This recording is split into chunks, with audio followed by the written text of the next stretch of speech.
মান ওয়াসালানি ওয়াসালাহুল্লাহ ওয়া মান কাতানি কাতাহুল্লাহ। ওই আত্মীয়তার বন্ধন কয়, শোনো ভাইরা, বোনের সাথে যদি সম্পর্ক নষ্ট করো, শোনো জামাইরা, শ্বশুর বাড়ির সাথে যদি সম্পর্ক নষ্ট করো, শোনো ভাইরা, ভাইয়ের সাথে যদি সম্পর্ক নষ্ট করো, তা আমি আত্মীয়তার বন্ধন আরশে আজিমকে ঝুলে থেকে ঘোষণা দিচ্ছি, যারা আত্মীয়তার বন্ধন নষ্ট করবা, আল্লাহ তোমার সাথেও বন্ধন নষ্ট করে দিবে। কত বড় কথা! বোনের সাথে সম্পর্ক নষ্ট কইরা যত বড় হাজি হন, যত বড় 5 ওয়াক্ত নামাজি হন, যত বড় আল্লাহ ওয়ালা বুজুর্গ তবলিগ চরমনা উজানিতেও যান, লাভ হবে না। আপনার এই আত্মীয়তার বন্ধন নষ্ট করার জন্য আখের আপনার ঠিকানা আল্লাহর জাহান্নাম। ইসলামের মতো এমন একটা ভারসাম্যপূর্ণ একটা দিন আমাদেরকে দান করেছে। ইসলাম যদি পৃথিবীতে আল্লাহ পাক না পাঠাতেন, পুরো দুনিয়াটা ধ্বংস হয়ে যেত। মানুষের মধ্যে আপস মে ঝগড়া লড়াই,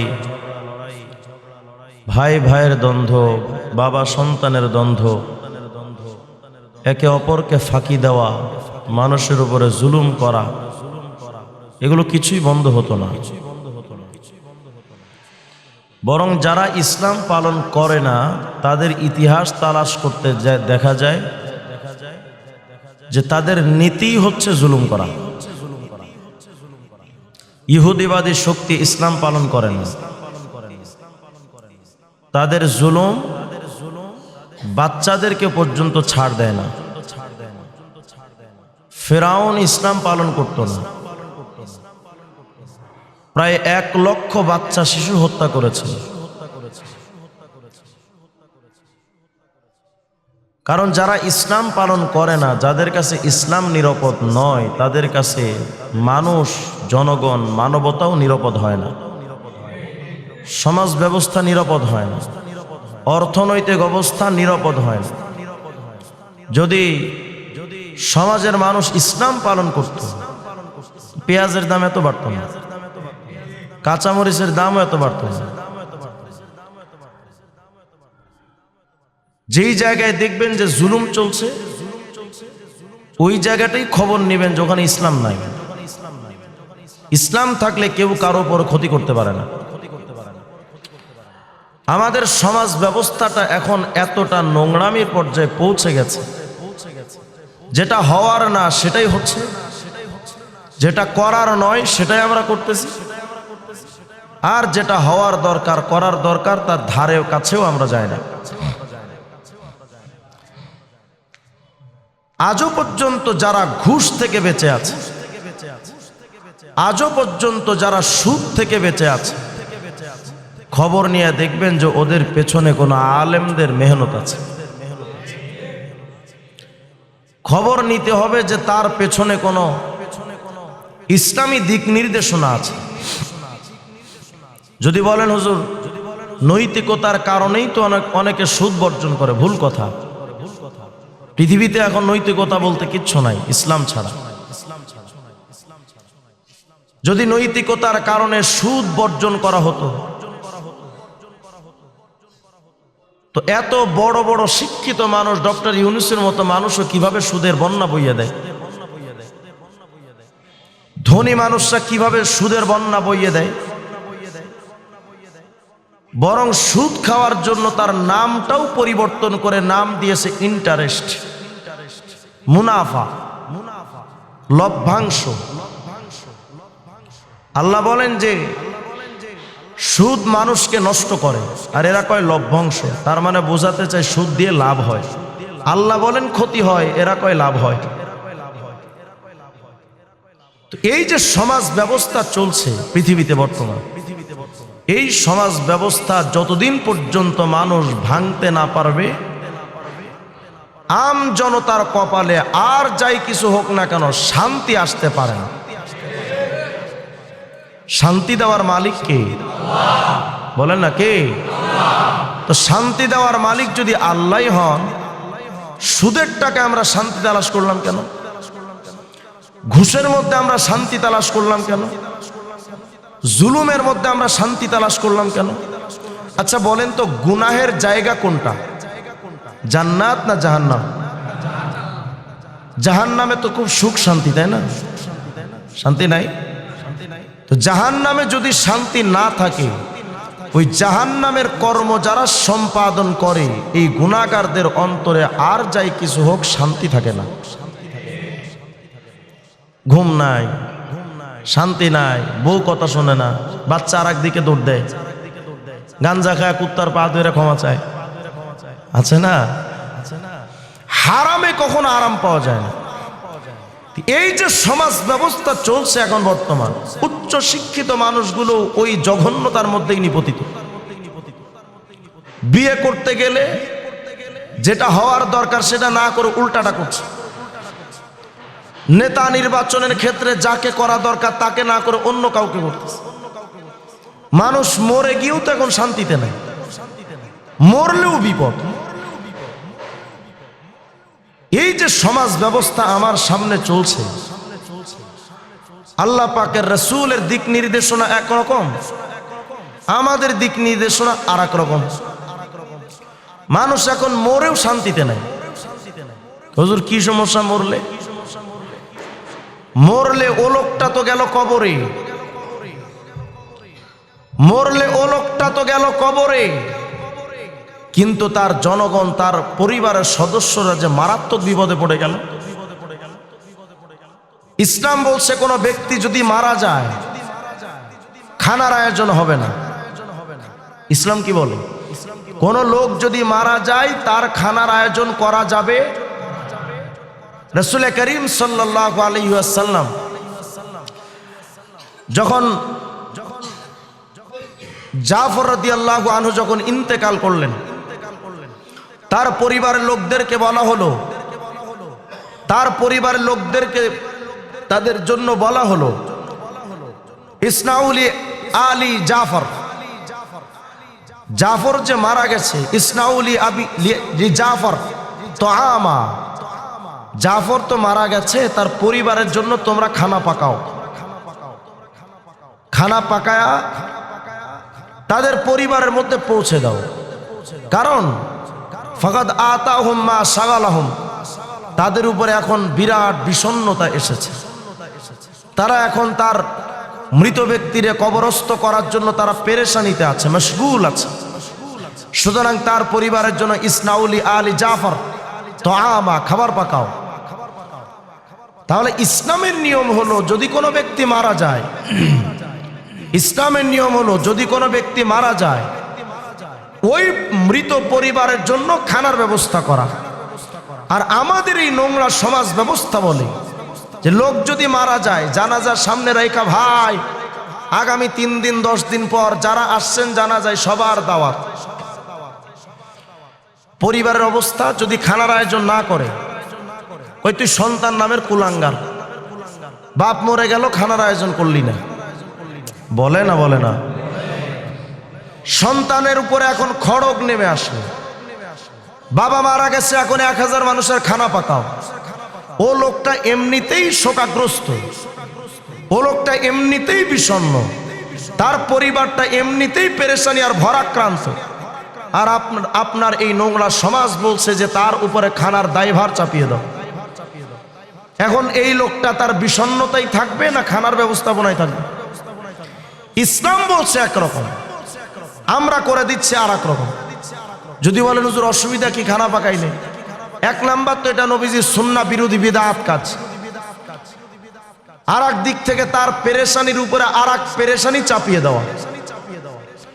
এজন্য ফিকহি মাসআলা হলো ফতোয়া শামির মধ্যে আসে, ওয়ায়াকরাহু ইত্তিখাযু জিয়াফাতি মিনাত তাআমি মিন আহলিল মাইয়িত, মৃত ব্যক্তির পক্ষ থেকে যদি কেউ খানার আয়োজন করা হয়, ওই খানা যারা খাবে সবগুলো হারামখোর। সবগুলো কি? হারামখোর।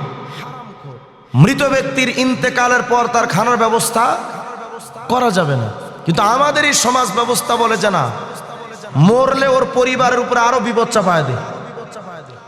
এই জন্য এই সমাজ ব্যবস্থা যতক্ষণ পর্যন্ত মানুষ ভাঙতে না পারবে, মানুষের পকেট থেকে শুধু যাবে অন্যায় পথে যাবে, না আখেরাতের ফায়দা হবে, বরং নিজের কষ্টে উপার্জিত সম্পদটা হারাম পথে ব্যয় করে জাহান্নামের বাসিন্দা হবে। এই জন্য আমি বলি, মৃত ব্যক্তির ইন্তেকালের পর যেই লোকটা ঘোষণা দিল আগামী এতদিন পর খানার আয়োজন, ওই লোকটাও হারামি। যারা ওই পরিবারে খানা খাইতে যাবে সবগুলো হারামখোর। এ কথা তো এখন বললে হুজুর আপনি ভালো না, আপনি এই কথা কেন কইলেন?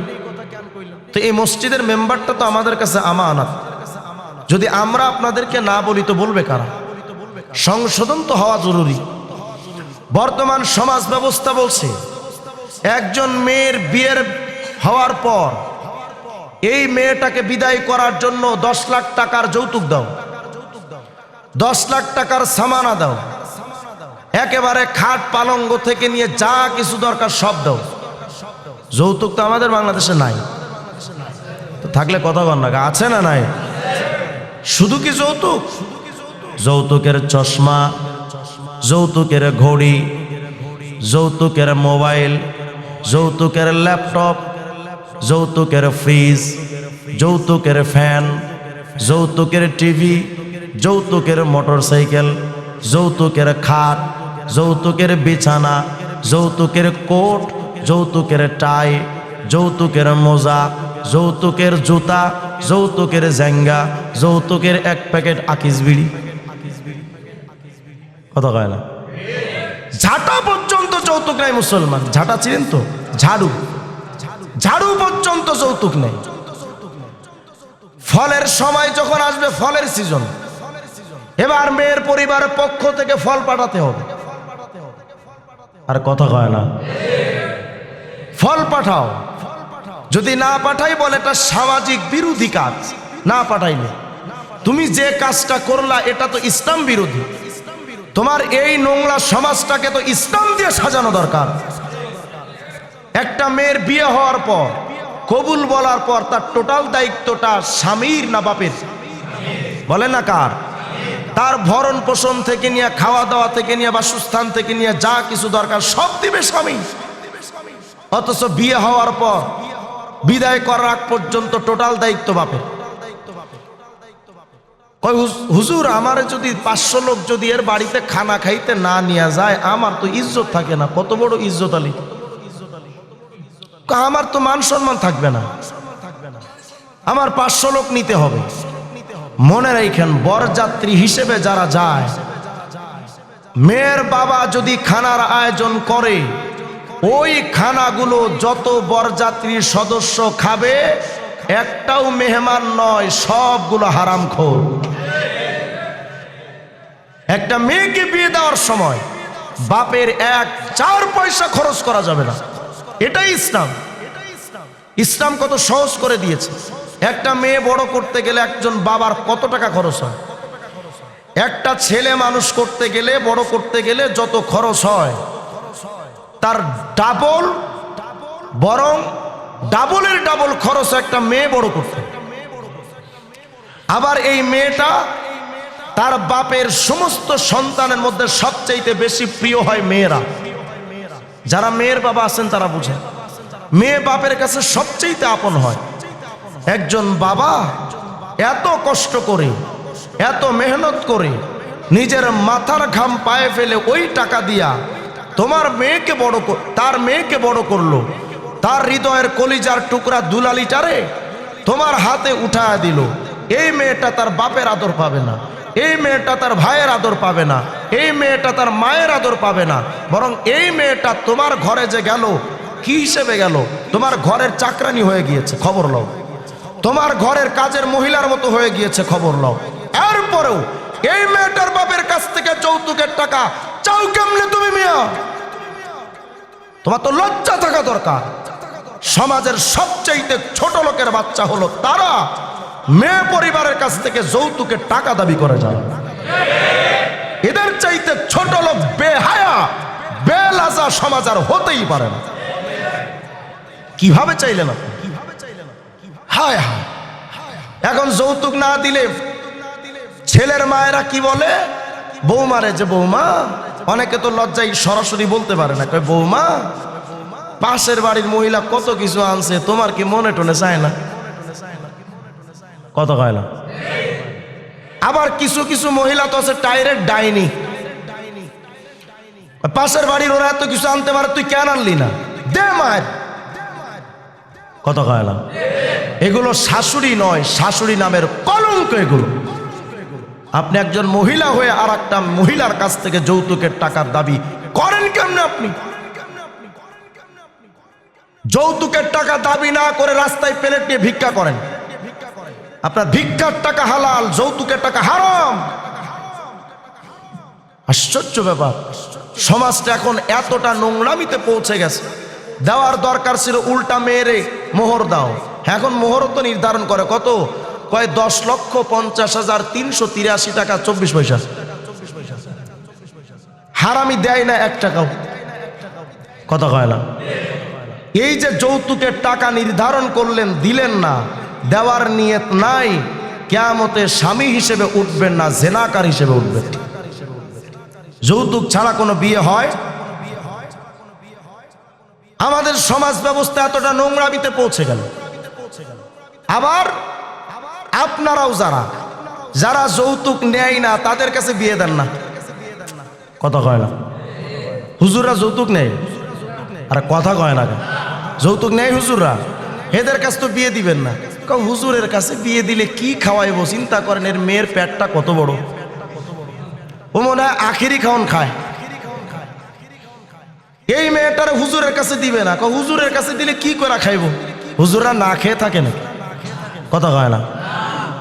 তুমি যারে দিলা সে কি খায়? গাঞ্জা। সে কি খায়? গাঞ্জা।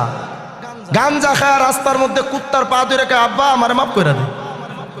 এই গাঞ্জা খায় বাড়িতে যখন আসে, আইসা এখন বউরে পিটায়। আরে কথা কয় না? হ্যাঁ, তোমার মেয়ে এখন অনেক কিছুই খায়, তুমি জানো না। হুজুরের বাসায় তো কিছুই খাইতে পারতো না, তোমার মেয়ে এখন ভাতও খায়, মায়েরও খায়। হায় হায়, আমার সমাজ ব্যবস্থা এতটা নোংরামিতে পৌঁছে গেল। এজন্য স্পষ্ট কথা হলো এটা, মেয়ে বিয়ে দেওয়ার সময় মেয়ের বাপের উপরে 1-4 আনা কিছু দাবি করা যাবে না। অনেক বাবাদেরকে এমন পেয়েছি জীবনে, 4টা মেয়ে, একটা মেয়েকে বিয়ে দিতে গিয়ে তার জমানো টাকা শেষ, বাকি 3টা মেয়ে এই বাবা কিভাবে বিয়ে দিবে? দ্বিতীয় মেয়েটাকে বিয়ে দিতে গিয়ে নিজের জায়গা, ঘরের সম্পত্তি বন্ধক রাখা লেগেছে। তৃতীয় মেয়েটাকে বিয়ে দিতে গিয়ে তার নিজের জায়গা সম্পত্তি বিক্রি করা লেগেছে। চতুর্থ মেয়ে ঘরের খুঁটি হয়ে আছে, যৌতুকের জন্য বিয়ে হচ্ছে না। আর তুমি ছেলের বাবা, মোচে তেল মাখাও, আমার তো আল্লাহ 4টা গরু দিছে, 8 লাখ তো বিক্রি হবে। কথা কয় না? ওদিকে মেয়ের বাপের চোখের পানি ঝরে, আর এদিকে ছেলের বাপ মোচে তেল মাখায়, যা আমি তো 4টা পোলার বাপ, মিনিমাম তো 8 লাখ। ময়মনসিংহ শেরপুর এলাকায় যৌতুক ছাড়া কথাই বলা যাবে না। আছে না নাই? পুরা বাংলাদেশের ম্যাপ আছে তো আমাদের মাথায়। এই যৌতুকগুলো বন্ধ করার একটা সিস্টেম আছে, বলবো সংক্ষিপ্ত একটা সিস্টেমটা হলো, এখন তো বিয়ে হতে গেলেও ঘটক ছাড়া বিয়ে নাই। আর ঘটকও তো মাশাআল্লাহ, কই এই মেয়েটা 5 ওয়াক্ত নামাজ জীবনেও ছাড়ে নাই। আর পর্দা, আরে সুবহানাল্লাহ, সারাদিন তো ঘর থেকেই বাইর হয় না। রাবেয়া বসরি, ফুল রাবেয়া বসরি। এখন যুবক তো পাগল যে এই অনলাইনের যুগে এত ভালো মেয়ে পাওয়া তো মুশকিল। মাশাআল্লাহ, এত চমৎকার একটা মেয়ে পেয়েছে, কিন্তু যুবক মনে মনে কয়, চাচা তুমি তো যাই হোক ঘটক, তো মানে বিয়ের দালাল। এখন ছেলেটা গিয়ে মেয়ের এলাকায় খবর নিয়েছে যে মেয়েটা আসলে কেমন। তো মেয়ের এলাকার মুরব্বীরা তো মেয়ের খবর জানে না, জানে যুবকরা। কথা কয় না? যুবকদের কাছে কি জিজ্ঞেস করে যে, কিরে এই মেয়েটা নাকি এত ভালো? হ্যাঁ খুব ভালো, সারাদিন আসলে ঘর থেকে বাইরে না। কারণ নাকি? সারা রাত ঘরের বাহিরে থাকে যে। একজন ঘটক, তার উচিত ছিল এই মেয়েটার সত্যিকারের চরিত্রটা ছেলের কাছে বলা, বিয়ে যদি হয় হবে, নইলে নাই। কিন্তু একটা মেয়ের চরিত্র খারাপ, তারে রাবেয়া বস্রী হিসেবে আপনি উপস্থাপন করে বিয়ে দিলেন। এই ছেলেটা যখন মেয়ের চরিত্র সম্পর্কে জানবে, এই বিয়েটা কি টিকবে? এই মেয়েটার কপালও তো নষ্ট করলো ঘটক। সামান্য একটা ছাতার ধান্দা, একটা লুঙ্গির ধান্দায় ঘটকরা এত কিছু করেন। এখন তো বিভিন্ন অনলাইনের পোর্টালও বের হয়েছে, ওয়েবসাইটও বের হয়েছে যোগাযোগের জন্য। পাত্র পাত্রী বেছে নিন। আচ্ছা, অনলাইনে কি পাত্র পাত্রী বাছা যায়? হায় রে কপাল বড় মুসলমান, এই সমাজ ব্যবস্থা এতটা নোংরামিতে পৌঁছে গেল। আবার বিয়ে করবেন তো ভালো কোনো মেয়ে তো বিয়ে করবেন না, করবেন কোন মায়া? যে মাইয়া ডিস্কো কোয়ালিটির, ডিস্কো ডিস্কো বুঝেন না? ডিস্কো মায়া। আল্লাহর হাবিব বলেন, তুনকাহুল মারআতু লিআরবাইন লিহাসাবিহা ওয়ালি জামালিহা ওয়ালি মালিহা ওয়ালি দীনিহা ফাজফার বিদাতিদ্দিন। নবী আমার বলেন, শোনো রে যুবকরা, যখন বিয়ে করবা, বিয়ের মধ্যে তো চারটা জিনিসকে সাধারণত দেখা হয়। পরিবারের স্ট্যাটাস কেমন, সৌন্দর্য কেমন, মাল সম্পত্তি কেমন আছে। আবার কেউ কেউ তো ওয়ালিদ্দিনিহা, দিনদারিত্ব দেখাও বিয়া করে। আল্লাহর হাবিব বলেন, ফাজফার বিদাতিদ্দিন, দিনদারিত্ব দেখা বিয়া কইরো। ভেস্টা নষ্টা নারী বিয়া কইরো না। রাস্তার মধ্যে যারা চলার সময় বেহায়াপনার সাথে চলে, উলঙ্গপনার সাথে, এই বেহায়া নারীদেরকে বিয়া কইরো না। যদি করো, এই মেয়েটা আল্লাহর বিধানও মানে না, বিয়ার পরে স্বামী তোমার কথাও মানবে না, মানবে না আপনার কথা। পর্দাই চলে না, নামাজ পড়ে না, আল্লাহর বিধান মানে না। এর যদি ঘরে আনেন, আপনার ঘরটা জাহান্নামের টুকরা হয়ে যাবে। ঘরের মধ্যে আসার পর এখন নিজে মাতবাড়ি করবে, স্বামীর মাতবাড়ি মানে না, কথা কয় না। আমার জীবন আমি চালাবো, যেমনে খুশি তেমনে চালাবো। গত পরশুদিন রাত্রে আমাকে প্রবাস থেকে একজন ছেলে আমারে ফোন দিয়েছে। আমারে ফোন দিয়া বলতেছে, হুজুর আমি কি করি এখন, আত্মহত্যা ছাড়া তো উপায় নেই। আমি বললাম, সমস্যাটা কি? হুজুর আমি অনেক কষ্ট করে আপনাদের যশোরে বিয়ে করছিলাম। কোথায়? যশোর। আমি বললাম, যশোর কোন জায়গায়? কয় শহরে, মনিহার হলের পাশে। আমি বললাম, ভালো জায়গা, সুন্দর জায়গা। আমি বললাম, তারপর? গত কয়েকদিন আগে আমার বউ ফেনী বাড়ি, আমার বউ ঘরের থেকে বের হবে শাড়ি পরে। তা আমি তাকে বললাম যে, দেখো ঘরের থেকে বের হওয়ার দরকার নাই, আমি দিনদারিত্বের মধ্যেই রাখতে চাচ্ছি। তা আমার কথার অবাধ্য হয়ে 3টার সময় বের হয়েছে। আমি তারে বললাম, তুমি কেন বের হবে? ঘরের বাহিরে গিয়ে একটু পিক তুলবো। পিক, এটা পানের পিক না, সেলফি। আচ্ছা, আমি বললাম, তখন ঘরে ফিরলো কখন? হুজুর রাত্রে 11টার সময়। এই 3টা থেকে রাত 11টা পর্যন্ত ঘরের বাইরে পিক তুলেছে। আমি বললাম, তারপর? হুজুর এরপরে মেজাজ গেছিল খারাপ হয়ে দিয়েছি গালি, ইচ্ছা মতো বাপ মা তুললে গালি দেওয়ার পরে কয়েকদিন পরে বাড়িতে গেল, গিয়ে ডিভোর্স লেটার পাঠিয়ে দিয়েছি। এখন আমি তো হুজুরের অত্যন্ত ভালোবাসি, এখন তো আমার জীবন শেষ, আমার তখন আত্মহত্যা ছাড়া উপায় নাই। বলছে, আপনি মরেন, আপনার বাঁচার দরকার নেই। বিয়ের আগে আপনার উচিত ছিল এই মেয়েটার চরিত্র কেমন সে সম্পর্কে জানা। আমি এটা বলি না যে যারা মাদ্রাসায় পড়ে সব ভালো, মাদ্রাসায় পড়ার পরও ওই মেয়েটার বাহ্যিক এবং আভ্যন্তরীণ চরিত্র খবর নিয়ে তারপর বিয়ে করা উচিত। বোরখা তো পতিতারাও পরে, আর কথা হয় না। রাত্রবেলা যদি আপনি যান ফ্লাইওভারে, ওভারব্রিজের উপরে দেখবেন বোরখা পয়রা বিরাট বড় রাবেয়া বস্রীরা দাঁড়ায় রয়েছে, কথা হয় না, আছে না নাই? এই জন্য বোরখা দেখলেই তারা বিরাট বড় বুজুর্গ মনে করা যাবে না। এই মেয়েটার পারিবারিক স্ট্যাটাস, তার মায়ের চরিত্র, তার বোনের চরিত্র, তার সবার চরিত্র, এটা বুঝতে হবে। এই মেয়েটার চরিত্র কেমন এটা টোটালি পরিপূর্ণভাবে খবর নিয়ে এরপরেই তাকে বিয়ে করা উচিত। যদি না করেন তো ভবিষ্যতে কপালে শুধু বইসা বলা লাগবে, আমি ফাইসা গেছি, ম্যান করছি, উপায় নাই। দিনদারিত্ব মেয়েকে বিয়া করবেন না। ওই মেয়েটা ঘরের মধ্যে এসে মাতবাড়ি শুরু করবে। যখন নারীর হাতে আপনারা পরিবারের ক্ষমতা চলে গেল, তখন পরিবারটা তো খুব সুন্দরভাবে আলোকিত পরিবার হবে। হবে কি হবে? যুবকরা দূরের থেকে যদি খবর পায় এই ঘরের মাতবার হলো মহিলা, যুবকরাকে তওবা তওবা তওবা, জীবনে ধারে কাছে যমুনা বিয়া করতে। কেন? এই ঘরের মাতবার হলো মহিলা, তো যেই ঘরের মাতবার হয় মহিলা, ওই ঘরে জীবনে শান্তি পাওয়া যায় না। কথা কয় না? 10 জন পরিবারের মাতবার মহিলা হলে ওই পরিবার যদি শান্তিময় না হয়, নবী আমার বলেন লা ইফলিহু কওমুন ওয়াল্লাহু আমরাহুম ইলান নিসা।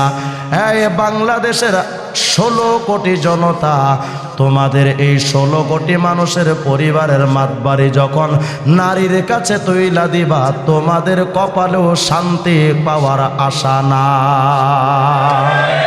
সম্ভাবনা নাই। শান্তি দেওয়ার মালিক কে? বলেন না, শান্তি দেওয়ার মালিক কে? আমার সমাজ ব্যবস্থা বলে নষ্টা নারী ভ্রষ্টা নারীকে বিয়া করো। ইসলাম বলেছে না, দিনদারি নারীকে বিয়া করো। আপনার পরিবারে ইসলাম তো মোটেই চলে না, শুধু অমুক তমুকরে দোষ দিয়া লাভ কি? ভাই নিজের বোন রে ঠকায়, বাপ মারা গেছে, সম্পত্তিটা ভাইয়ের উপরে যেমন বন্টন হবে, বোনের উপরেও তেমন বন্টন হবে। কিন্তু ভাইয়েরা মনে করেন যে আমি তো নবাবজাদা রসুলে খা, সব সম্পত্তি আমার, বোন আবার কি? মনে হয় যেন ওর বোনটার ওর বাপ জন্মই দেয় না, বোনের সম্পত্তি না। আবার নারীবাদীরা কয় কোরআন তো দিয়েছে আমাদের নারীদের অর্ধেক অংশ, এটা কোরআন কি ইনসাফ করলো? নাস্তিকরা প্রশ্ন করে, অথচ এই হারামিরা প্রশ্ন করে না যে এত এত ভাই বোনদেরকে ঠকায়, এ ব্যাপারে বক্তব্য তুলবে না। তাদের মূল টার্গেট হলো ইসলামকে বিরোধিতা করা। কথা কয় না? আমাদের সমাজ ব্যবস্থা কেমন? একটা বাবা মারা যাওয়ার পর তার ভাই তার বোনের সম্পত্তি আত্মসাৎ করে দেয়ই না। আবার যারা দেয় ভাই তখন বলে নিতে পারিস বোন, তবে শর্ত আছে। কি শর্ত? কয় সম্পত্তি আমার কাছে বিক্রি করা লাগবে। শরিকানা সম্পত্তি সব জায়গায় বিক্রি করতে পারবি না, তো আমার কাছে বিক্রি করা লাগবে। বোন এখন কয় ভাই কত টাকা দিবেন? কয় 1 লক্ষ টাকা কাঠা যদি হয় তুই 50 পাবি, আর 50 আমার। কত হয় না? এই যে 50,000 টাকা ভাই ফাঁকি দিল, এই ভাই হলো হারামখোর। কিয়ামতের ময়দানে এই ভাই দাঁড়াবে, তার হাতটা এভাবে করে আল্লাহ পাক তুলে ধরে তার বোনরে বলবেন কি পাও বলো, আজকে তোমার ভাইয়ের কাছ থেকে আদায় করে দিন। ভাইবেন না যে আপনাকে এত সহজে ছেড়ে দেওয়া হবে। আবার কিছু কিছু ভাই আছে দেয়, জমিও দেয়, ন্যায্য মূল্যও দেয়, কিন্তু শর্ত হলো বোন পাইলি তো বাপের সম্পত্তি। গহা পাইলাম, সব পরিপূর্ণ বুঝে পাইলাম। কই আজকে থেকে তুই এই ঘরে আর ঢুকতে পারবি না। কত কয় না? কেন? কই বাপের সম্পত্তি নিয়েছিস, আবার এখানে কি তোর? আল্লাহর হাবিব বলেন আর রহিমু মুআল্লাকাতুন বিল আরশ। এই আত্মীয়তার বন্ধনটা আরশের সাথে ঝুলন্ত থাকে। আর আত্মীয়তার বন্ধনটা আওয়াজ দিয়া বলে মান ওয়াসালানি ওয়াসালাহুল্লাহ ওয়া মান কাতানি কাতাহুল্লাহ। ওই আত্মীয়তার বন্ধন কয় শোনো ভাইরা, বোনের সাথে যদি সম্পর্ক নষ্ট করো, শোনো জামাইরা, শ্বশুর বাড়ির সাথে যদি সম্পর্ক নষ্ট করো, শোনো ভাইরা, ভাইয়ের সাথে যদি সম্পর্ক নষ্ট করো, তা আমি আত্মীয়তার বন্ধন আরশে আজিমকে ঝুলে থেকে ঘোষণা দিচ্ছি, যারা আত্মীয়তার বন্ধন নষ্ট করবা আল্লাহ তোমার সাথেও বন্ধন নষ্ট করে দিবে। কত বড় কথা! বোনের সাথে সম্পর্ক নষ্ট কইরা যত বড় হাজি হন, যত বড় 5 ওয়াক্ত নামাজি হন, যত বড় আল্লাহ ওয়ালা বুজুর্গ তবলিগ চরমনা উজানিতেও যান, লাভ হবে না। আপনার এই আত্মীয়তার বন্ধন নষ্ট করার জন্য আখের আপনার ঠিকানা আল্লাহর জাহান্নাম। আল্লাহ তো সম্পর্ক রাখেন। এখন নাস্তিকরা বলে হুজুর তো আপনারা নারীদের এমন কি অধিকার দিয়েছেন? আমরা বলি আমরা নারীদেরকে বিয়ে করি যৌতুক ছাড়া, তোরা করে দেখা। কত হয় না? আমরা নারীদেরকে কি দিয়েছি? কয় আপনার ইসলাম তো নারীদের অর্ধেকটা দিয়েছে।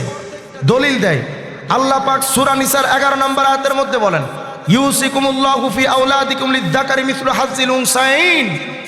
ইসলাম বলছে পুরুষ ভাই যেটা পাবে, বোন তার অর্ধেকটা পাবে।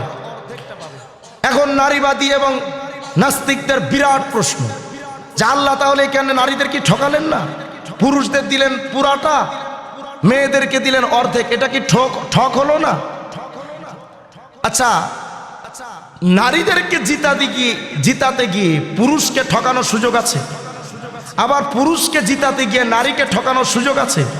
ইসলাম এমন একটা নিয়ম যে পুরুষকেও ঠকাবে না, নারীকেও ঠকাবে না। যদি বলেন হুজুর বিষয়টা কি একটু খুলে বলেন, একটু বোঝার চেষ্টা করেন। মনে করেন আপনার বাবা মারা গেলেন 1 লক্ষ টাকা দিয়া, ফর এক্সাম্পল 1 লক্ষ টাকা রেখে আপনার বাবা মারা গেলেন। মারা যাওয়ার পর এই বাবার একটা ছেলে 2টা মেয়ে, সম্পত্তি কেমন পাবে? ছেলে পাবে 50,000, 2 মেয়ে পাবে 50,000, 25,000 করে। এটাই তো কোরআনের নিয়ম। আচ্ছা দেখেন তো কোরআন ঠকালো না জিতালো? একটু খেয়াল করেন। ছেলে পাইল 50,000, মেয়ে পাইল 25,000। এই মেয়েটা তার বোনটা যতদিন পর্যন্ত বিয়ে না হবে টোটাল দায়িত্বটা ভাইয়ের। কার? ভাইয়ের। ভাই এই যে খরচটা করবে কোন টাকা থেকে করবে? ওই 50,000 থেকেই তো। আরে কথা কইল বলতে হবে, ওই 50,000 টাকা থেকেই তো করবে। কিন্তু বোন যে 25,000 টাকা পেল, এখান থেকে বোনের ব্যাপারে কোনো খরচ। ইসলাম ঠকালো না মহিলাদের জিতালো? আবার এই মেয়েটার যখন বিয়ে হবে, বিয়ে হওয়ার সময় ইসলাম বলে মেয়েটাকে 25,000 টাকা দাও, 50,000 টাকা দাও। কোন টাকা? বলে মোহরানা। আমি উদাহরণ দিতে গিয়া বলছি 25,000 টাকাই দিতে হবে এমন না, 50, 1 লাখ, 2 লাখ, 5 লাখ, 10 লাখ মেয়েটারে মোহরানা দাও। আচ্ছা মেয়েটা যদি মনে করেন বিয়ের সময় মোহরানা পেল 25,000, বাপের কাছ থেকে পেল কত? 25,000। মোহরানা পেল কত? হলো কত? ছেলে পাইছিল কত? 50,000। ছেলে ওখান থেকে বোনের জন্য খরচ করলো, গেল মনে করেন 10,000। এই মেয়েটা যখন, এই ছেলেটা যখন বিয়ে করবে, এই ছেলেটার ব্যাপারে ইসলাম বলে তুমি যেই মেয়েটারে আনবে ঘরে, ওই মেয়েটারে মোহরানা দিয়ে ঘরে আনো।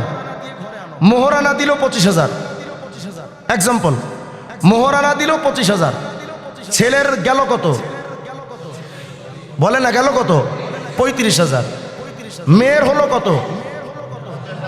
বলেন না, মেয়ের হলো কত? 50,000। মেয়েদেরকে আল্লাহ ঠকালো না জিতালো? আচ্ছা এরপরে এই মেয়েটা যখন স্বামীর বাড়িতে গেল, যাওয়ার পর ইসলাম বলে এই মেয়েটার টোটাল খরচ বহন করবে স্বামী। মেয়ের আছে কত? কত? 50। কোনো খরচ?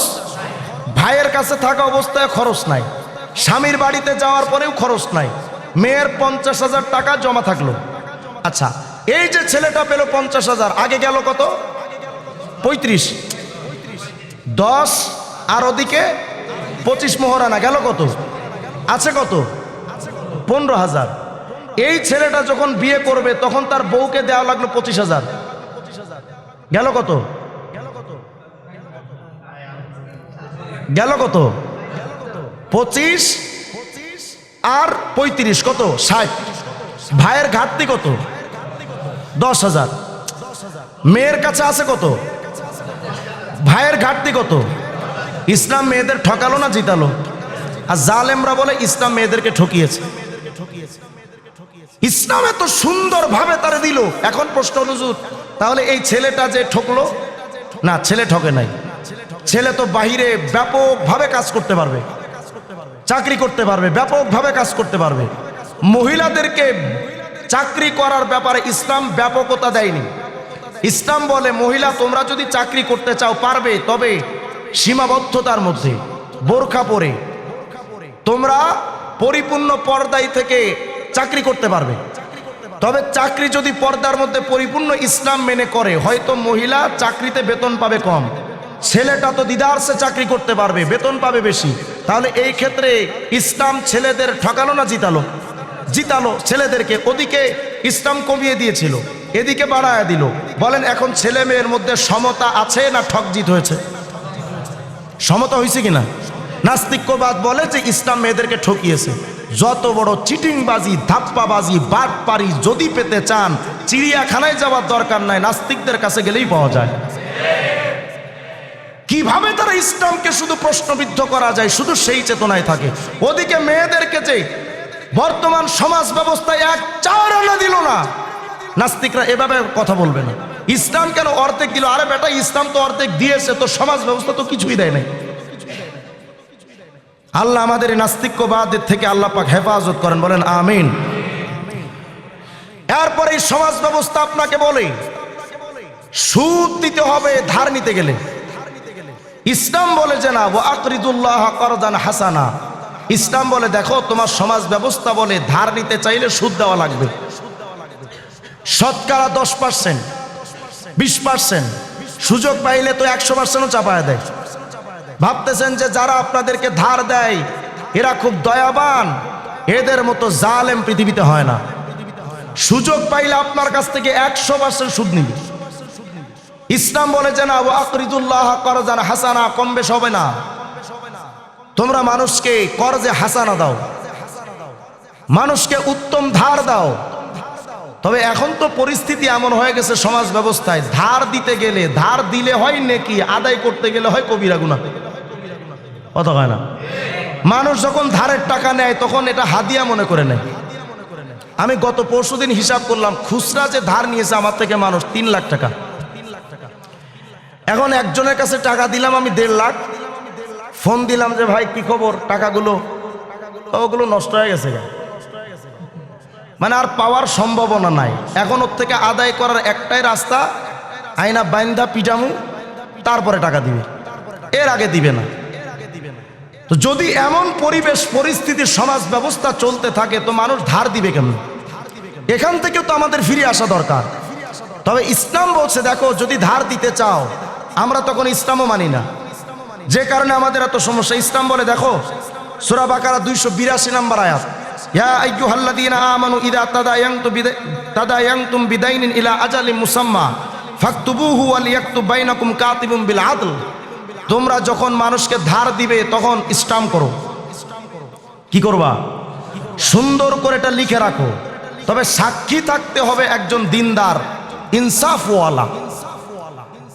বেঈমান, মুনাফিক এদেরকে সাক্ষী বানালে হবে না। বলে একজন ন্যায়সঙ্গত ব্যক্তির মাধ্যমে লিখিতভাবে রেখে দাও, যত টাকা লেনদেনই হোক এটা লিখে দাও, নির্দিষ্ট টাইমে সে দিতে বাধ্য থাকবে। যদি না দেয়, এটা উদ্ধার করার জন্য যা করার দরকার তুমি করো। তো ইসলাম বলে দেখো, যদি কোনো মানুষ, সমাজ ব্যবস্থার কোনো মানুষ যদি গরিব হয়, তাহলে তাকে টাকা ধার দিয়ে তোমরা সাহায্য করো। কি হবে? আল্লাহর হাবিব বলেন, যদি কোনো ব্যক্তি ধার দেয়, সূরা হাদীদের 18 নম্বর আয়াতের মধ্যে আল্লাহ পাক বলেন, ওয়া আকরাদুল্লাহ করদান হাসানা ইউদাফু লাহুম ওয়া লাহুম আজরুন কারীম। তোমরা যদি মানুষকে ধার দাও তো মনে রাখো, এই ধার দেওয়াটা সদকার চাইতে বেশি নাকি। আপনি দান করলেন 1 লাখ টাকা, 1 লাখ টাকার সওয়াব পাবেন। আল্লাহর হাবিব বলেন, ইনতালাকা বিরাজুলিন ইলা বাবিল জান্নাহ ফারাফা রাসাহু ফাইদা আলাল জান্নাতি মাকতুবুন আস-সাদাকাতু বিআশরি আমসালিহা ওয়াল করজুল ওয়াহিদাতু বি8 আল্লাহর হাবিব বলেন, কোন একটা মানুষ গেল জান্নাতের দরওয়াজায় গিয়া দেখতে পেল, দরওয়াজার, জান্নাতের দরওয়াজার উপরে লেখা, যারা তোমরা সদকা করেছো 1-এর বিনিময়ে 10 পাইবা, আর যারা মানুষকে ধার দিয়েছো তোমরা 1-এর বিনিময়ে 18 গুণ নেকি পাবা। তাহলে সদকার চাইতে ধার দেওয়ার সওয়াবটা কম না বেশি? কেন? নবী তাও বলে দিয়েছেন, লিআন্না সাহিবাল করজি লা ইয়াতিকা ইল্লা ওয়া হুয়া মুহতাজ। নবী আমার বলেন, মানুষকে ধার দিলে মানুষ তো তারাই ধার নিতে আসে যারা মুখাপেক্ষী, যাদের প্রয়োজন আছে।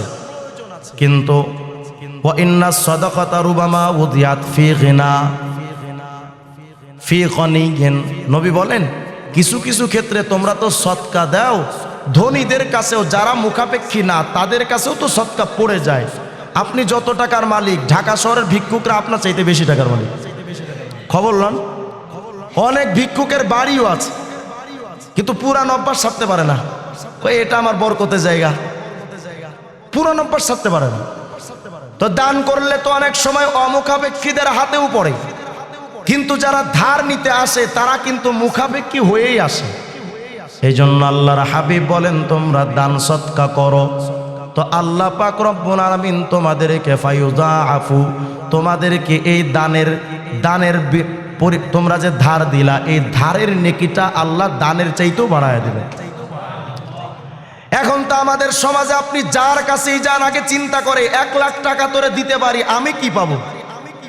এই যে চিন্তাটা করলেন, এই চিন্তাটাই হলো আপনার হারাম। আপনি কি পাওয়ার চিন্তা করেন। গত পরশু দিন আমাকে একজন ফোন দিয়েছেন মুগদা থেকে, আমাকে বলতেছে হুজুর আমার বাড়িওয়ালা আমার কাছে টাকা চেয়েছেন 5 লাখ, তো তিনি আমাকে বলেছেন যে এই টাকাগুলো দেন, সরি 2 লাখ টাকা চাইছেন। তাই 2 লাখ টাকা চাওয়ার পর তিনি আমাকে একটা অফার দিয়েছেন। কি অফার? কয় এই 2 লাখ টাকা আপনি আমার ধার দেন, বাড়ি ভাড়া তো 15,000 টাকা, আপনি মাসে 10,000 টাকা দিয়েন আর 5,000 টাকা মাফ। এখন হুজুর আপনি আমাকে বলেন এটা সুদ হবে না হবে না? আচ্ছা বলেন এই যে 5,000 টাকা কম দিচ্ছে কেন দিল? ওই ধার দেওয়ার বিনিময়। এখন এক হুজুরের কাছে প্রশ্ন করেছে হুজুর এটা সুদ হবে কিনা, আর হুজুরও তো মাশাআল্লাহ বাংলাদেশে হুজুরের কোয়ালিটি তো শেষ নাই, এক একজনের এক এক কোয়ালিটি। কয় না এটা সুদ হবে না, এটা হালাল। আমাদের সমাজে বিভিন্ন কোয়ালিটির হুজুর আছে। মাঝে মধ্যে আমাদের কাছে অনেকে ফোন দেয় হুজুর আমার স্বামী আমার 3 তালাক দিয়ে দিছে। এই যে মান্ডা থেকে এক মহিলা হঠাৎ আমার ফোন দিয়েছে। আমরা যারা মুফতি আমাদের কাছে তো বিভিন্ন দিক থেকে ফোন আসে, ফোন দিয়া কয় হুজুর আমার স্বামী আমাকে একদিন রাগের মাথায় 3 তালাক দিলেন, এখন আমার এই তালাকটা হয়েছে না হয় নাই। তাই আমি বললাম কি শব্দ বলে তালাক দিয়েছি, তিনি শব্দগুলো বললেন। তাই আমি বললাম যে ইসলামী অনুযায়ী আপনার 3 তালাক হয়ে গেছে। এখন মহিলা আমাকে আবার পরে ফোন দিয়া বলছেন হুজুর আরেকটা মাসালা। কি মাসালা? আত্মহত্যা করা জায়েজ আছে কিনা? আপনি তো হাসেন, এটা তার হৃদয়ের কষ্ট নিয়ে বলেছে, সে কাঁদতেছে আর বলে যে হুজুর আত্মহত্যা কি জায়েজ আছে? আমি বললাম এই কথা কেন বলেন? হুজুর আমার স্বামী 3 তালাক দেওয়ার পর আমি তো বুঝতে পারছি তালাক হয়ে গেছে, কিন্তু এক হুজুরের কাছে গিয়া প্রশ্ন করেছে আমার স্বামী, কারণ হুজুরও বলে দিয়েছে যে রাগের মাথায় দিয়েছে তো এটা তালাক হইব না। আমি যখন লালবাগে পড়তাম এই মাসলা বেশ কয়েকটা আস, একজন এসে হুজুর মেজাজ খারাপ হয়ে গেছিল তালাক দিয়ে দিছে, মাথা ঠিক আছিল না। আমি বললাম তো আপনি তালাক দিছেন কারে, আপনার বউরে না মারে? আমার বউরে তালাক দিছি হুজুর। তো বউরে তালাক দিছেন এটা আপনার বুঝ আসছে কেমনে, আপনি জানেন কেমনে? মাথা যদি ঠিক না থাকে আপনি কারে তালাক দিছেন এটাও ঠিক না থাকার কথা, কথা কয় না। তা আপনি যে আপনার বউরে তালাক দিলেন এটা যেহেতু আপনি জানেন, বোঝা গেল আপনার মাথা ঠিক ছিল। এখন কয় হুজুর রাগের মাথায়, তো রাগের মাথায় ছাড়া মানুষ কি ভালোবাসা কয় যে জান আই লাভ ইউ তোমার 3 তালাক? এটা কয় কেউ? রাগের মাথায় তো তালাক দেয়। আবার কিছু মানুষে কয় এই একসাথে 3 তালাক দিলে একটা তালাক হয়। কিভাবে মানুষকে ধোকা দিয়ে হারাম জাদা বানাচ্ছে বাংলাদেশ। ওই 3 তালাক দিলে 1 তালাক হয়। তাই বললাম 3টা গুলি মারলে 3টা থাপ্পড় যদি আমি আপনারা মারি কয়টা লাগবে? 3টাই লাগবে। তো থাপ্পড় 3টা দিলে যদি 3টাই লাগে, তালাক 3টা দিলে একটা হয় কেমনে?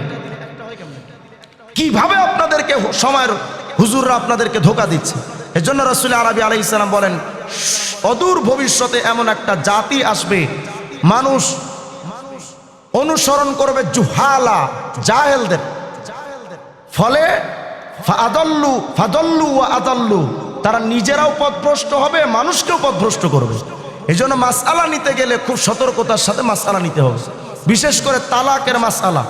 এখান থেকে 4 বছর আগে একবার নারায়ণগঞ্জ থেকে আমাকে একজন ফোন দিলেন, গার্মেন্টস শ্রমিক, আমাকে বলছে হুজুর আমি তো এই কাম করে ফেলছি, এখন তো এক ফতুয়া বিভাগে গেছি, সেখানে যাওয়ার পরেও লিখে দিয়েছে 3 তালাক। তালাকের মাসআলাটা বড় সেনসিটিভ, অনেক কিছুই শুনতে হয়, অন্তত আধা ঘন্টা শুনতে হবে, 1 মিনিট বলতে হবে তালাকের মাসআলা, কারণ এটা হালাল হারামের ব্যাপার।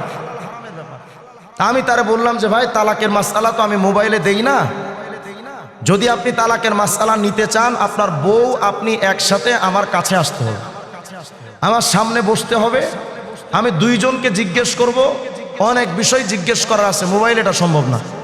অথবা আপনি কোনো ফতোয়া বিভাগে গিয়ে আধা ঘন্টা আগে সব বলবেন, তারপর সিদ্ধান্ত নেবেন, লিখিত দিলেও হয় না। তো পরে আমার কাছে গেছে গাজীপুরে, যাওয়ার পরে আমি সব কিছু শুনে দেখলাম তালাক তো দূরের কথা, এদের বিয়ে হয় না। কি হয় নাই? বিয়ে হয় নাই। বললেন হুজুর কেমনে এটা? স্বামী স্ত্রী তারা, হ্যাঁ না, বিয়ে হয় নাই। এই মহিলার আগে এক জায়গায় বিয়ে ছিল, ওই জায়গা থেকে মহিলা চলে এসে গার্মেন্টসে চাকরি নিয়েছে, তালাক কিন্তু হয়নি। গার্মেন্টসের চাকরি নিয়ে এক সুপারভাইজারের সাথে সম্পর্ক হলো, বিয়ে। তালাক আগে কথা কয় হয় নাই, বিয়ে হলো। হওয়ার পরে এখন এই স্বামীর মেজাজ খারাপ, দিছে 3 তালাক। যে তালাক দেওয়ার এ তালাক দেয় নাই, যার সাথে বিয়ে হয় নাই 3টা মেরে দিছে। তা আমি বললাম যে ওই স্বামী থেকে আপনি তালাক নিয়েছেন কবে? কয় হুজুর বিয়ের মোটামুটি 1-2 মাস পরে তালাক নিয়েছে। পরে যখন যেখানে বিয়ে হয়েছে এর বিয়ের 1-2 মাস পরে আগের স্বামী থেকে তালাক নিয়েছে। তো ওই স্বামীর বউ থাকা অবস্থায় এই লোকটার বউ হয়েছে না, তালাক হয়েছে। তাহলে তালাক হয় না। কয় এখন আমার কয় হুজুর এখন কি উপায়? আমি বলছি ওই স্বামী আপনাকে তালাক দিয়েছে কতদিন? বলে কয়েক বছর হয়ে গেছে হুজুর। আমি বললাম ঠিক আছে, এই মাদ্রাসার হুজুর ডাকো, ডাইকা বাস উপস্থিত দিয়ে পড়াই দিলাম, কারণ ইদ্যত পালন তো হয়ে গেছে অনেক আগেই, নগদে বিয়ে হয়ে গেল। পরে আমার খুশি হয়ে মাদ্রাসায় 10,000 টাকা দান করছে। আমাদের সমাজে হুজুরদেরও কোয়ালিটি শেষ নাই। এই জন্য মাসআলা মাসাইলের ব্যাপারে খুব খেয়াল করতে হবে, কোন ধান বপন করলে ফসল ভালো হয়। চাষি ভাই এটা আপনি ভালো বুঝেন, কোন রড সিমেন্ট দিলে বিল্ডিং মজবুত হবে এটা আপনি ভালো করে বুঝেন। কিন্তু ইসলামের ক্ষেত্রে কোন হুজুরের কাছে গেলে সঠিক মাসআলা পেয়ে জান্নাতে যাওয়া যাবে আপনি চান্দু বুঝেন না, আবার বলেন হুজুরদের এত দল, এত মত হুজুরদের। এখন ফেসবুক খুললেই তো শুধু হুজুরদের মারামারি। এত হুজুরের দল হবে, এটা আমাদের কথা না নবীজির কথা? নবী বলে গেছেন সাতাফতারিকু উম্মতি আলা 73 মিল্লাহ কুল্লুহুম ফিন্নার ইল্লা মিল্লাতান ওয়াহিদা। 73 দলের 72টাই জাহান্নামী, শুধু একটা দল জান্নাতি। কত ভয়ঙ্কর কথা! 73 প্রকার হুজুর জাহান্নামী, শুধু এক প্রকার হুজুর জান্নাতি। এই 73টা দলের মধ্যে ওই এক দলকে আপনার বেছে নিতে হবে। হুজুর আমরা কি করবো? তো আপনি মইরা যান বিষ খায়। আপনি হুজুর হতেও পারলেন না, হুজুর চিনতেও পারলেন না, তো ব্যর্থতা কার? আমাদের না আপনার? দুঃখজনক ব্যাপার। এখন সমাজ ব্যবস্থায় সুদটাকে বিভিন্নভাবে হালাল করে দেওয়া হচ্ছে, বিভিন্ন সিস্টেমে হালাল করা হচ্ছে।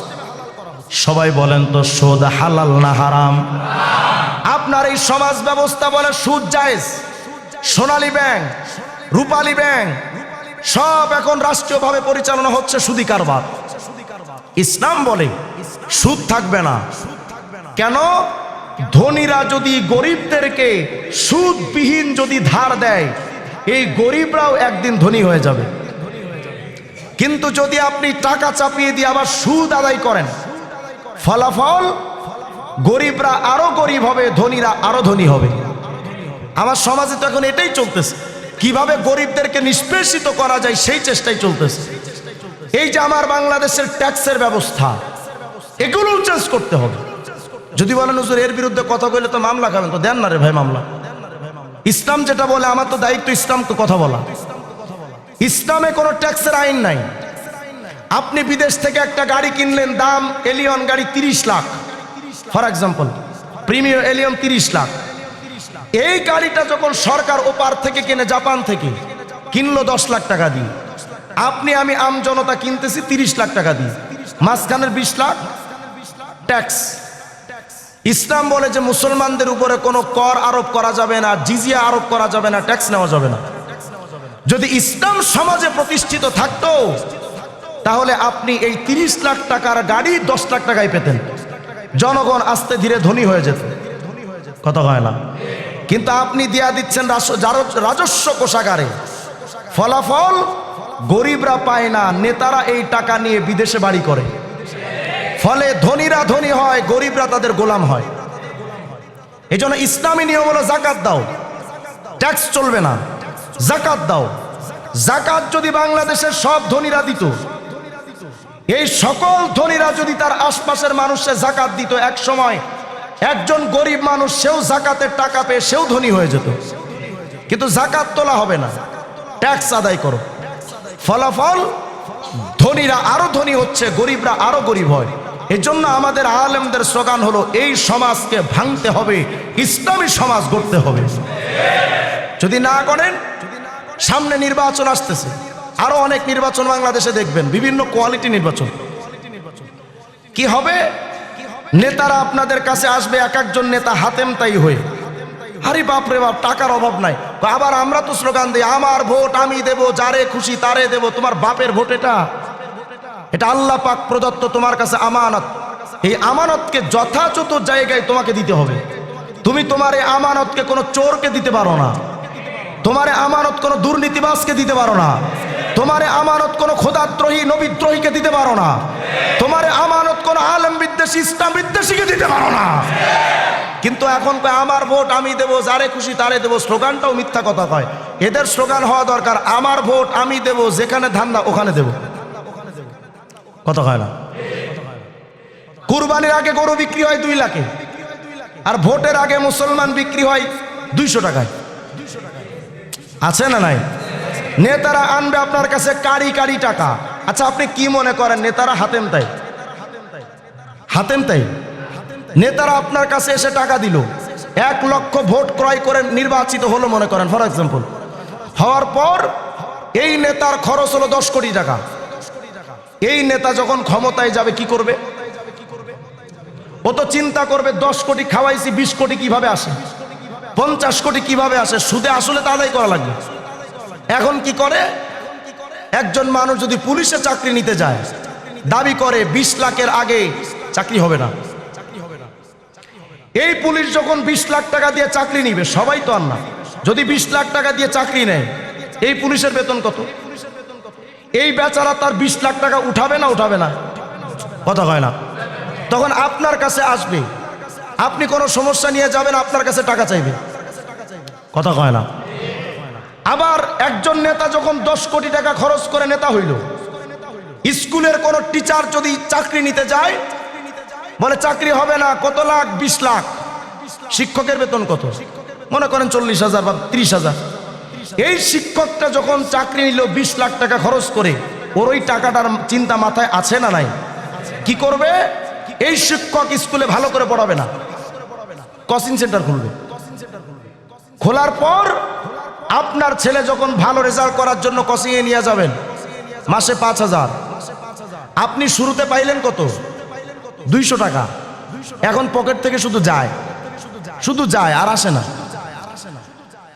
এই ছাত্রটা যখন প্রত্যেক মাসে 5-10 হাজার টাকা দিয়া যখন শিক্ষিত হইল, ডাক্তার হলো, এখন এই ডাক্তার একটা হসপিটাল খুলবে। এই ডাক্তার এখন চিকিৎসা ব্যবস্থাকে কেন্দ্র করে ব্যবসা বাণিজ্য করবে। সর্দি যদি নিয়ে যান, test test test test test, কত হয় না? টেস্ট ছাড়া কিছু এখন তো আমাদের বাংলাদেশের ডাক্তারদের মাথায় কিচ্ছু নাই, যা আছে সব মেশিনে আর ঔষধে, এর মাথায় কিচ্ছু নাই। বোঝাই যে আমার কাছে কিন্তু কিচ্ছু নাই, যা আছে মেশিনে ঢোকো, তারপর বোঝা যাবে। টেস্ট ছাড়া কিচ্ছু হবে না। কেন? এই যে একটা লোক হসপিটাল দিল, এই লোকটার হসপিটাল দিতে গিয়ে অনেক মাস্তানকে চাঁদা দেওয়া লেগেছে। এই হসপিটাল চালাতে গিয়ে আশপাশের নেতাদেরকে টাকা দেওয়া লাগছে। এই হসপিটাল চালাতে গিয়ে তার অতিরিক্ত অধিকাংশ টাকা খরচ হয়ে যাচ্ছে।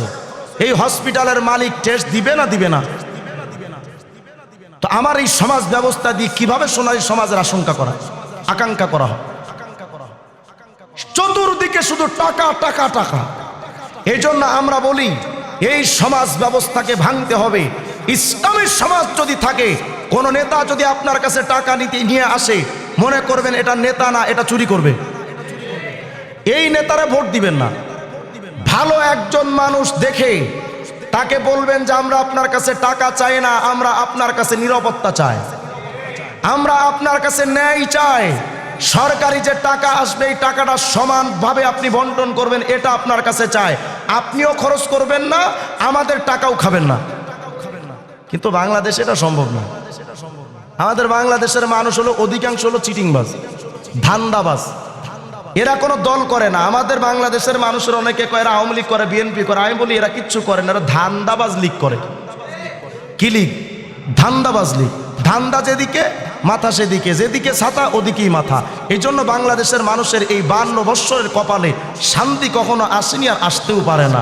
এই জন্য এই সমাজটাকে যতদিন পর্যন্ত আমরা পরিবর্তন করতে না শিখব, ততদিন পর্যন্ত এই সমাজে শান্তি আসতে পারে না। দেখেন রসুল আরবি আলাইহিস সালাম 23 বছর মেহনত করলেন। বাবা নিজের মেয়েকে জীবন্ত পুঁতে রাখত। মানুষের কোনো নয় বিচার ছিল না। আল্লাহ রসুল যখন ক্ষমতায় আসলেন, মুহূর্তের মধ্যে সব কিছু পরিবর্তন হয়ে গেল। হুজুরে 1400 বছর আগের কথা কি এটা মানা যায়? তো বাদ দেন ওটা। আফগানিস্তানের দিকে তাকান। আফগানিস্তানে মোল্লারা পুরো দেশটাকে সোনালী রাষ্ট্র তৈরি করে ফেলেছে মাত্র কয়েকদিনে। বোঝা গেল ইসলাম যতদিন পর্যন্ত না আসবে, দেশ কোনোদিন শান্তিময় হতে পারে না। এজন্য আমাদের সবার মাথায় এটা ঢুকাতে হবে যে আমার ইসলাম দরকার। আমার এই মানব রচিত তন্ত্রমন্ত্র আমাকে শান্তি দিতে পারে না। এজন্য সকল মুসলমানের কণ্ঠে একটা আওয়াজ উঠানো দরকার। আমরা আওয়ামী লীগ বুঝি না, বিএনপি বুঝি না, জাতীয় পার্টি বুঝি না, জামাত ইসলাম বুঝি না, হেফাজত ইসলাম বুঝি না, তাবলীগ বুঝি না, চরমোনাই বুঝি না। আমাদের একটাই আওয়াজ হবে, ইসলাম যেখানে আমরাও সেখানে। ইসলাম বাদ দিয়ে যদি রাষ্ট্রপতি প্রধানমন্ত্রী কথা বলতে বলে, রাষ্ট্রপতি প্রধানমন্ত্রীকে মানি না আমরা। এই স্লোগান যতদিন পর্যন্ত না দিতে পারবেন, দুনিয়াও খাসিরাত দুনিয়া ওয়াল আখিরা, দুনিয়াও বরবাদ, আখিরাতও বরবাদ। এই জন্য দুনিয়া আখিরাতে সফল হওয়ার জন্য ইসলাম দরকার। পালন করবো তো ইনশাআল্লাহ। ব্যক্তিগত জীবন, পারিবারিক জীবন, সামাজিক জীবন, রাষ্ট্রীয় জীবন, সর্ব অঙ্গনে আমরা ইসলাম চাই। আল্লাহ তাআলা আমাদের সকলকে তৌফিক দান করেন। আজকে বাংলাদেশে যদি 52% বা 50%-এর একটু বেশি লোক যদি আওয়ামী লীগকে চায়, আওয়ামী লীগ ক্ষমতায় আসবে। বিএনপিকে যদি চায়, বিএনপি ক্ষমতায় আসবে। 92% মুসলমান যদি ইসলাম চাইতো, তো মুসলমানরা আলেমরাই ক্ষমতায় আসতো। তা আমরা তো ওগুলো চাই না। আমরা মুসলমানরাই চাই না ইসলাম। আবার দাবি করি আমার জন্য তো জান্নাত কনফার্ম। শুধু কবরে গিয়া দেখো না পিটানি কয় প্রকার কি কি রেডি আছে। এত সহজ না জান্নাত। আল্লাহ তাআলা আমাদের সকলকে কথাগুলোর প্রতি আমল করার তৌফিক দান করেন।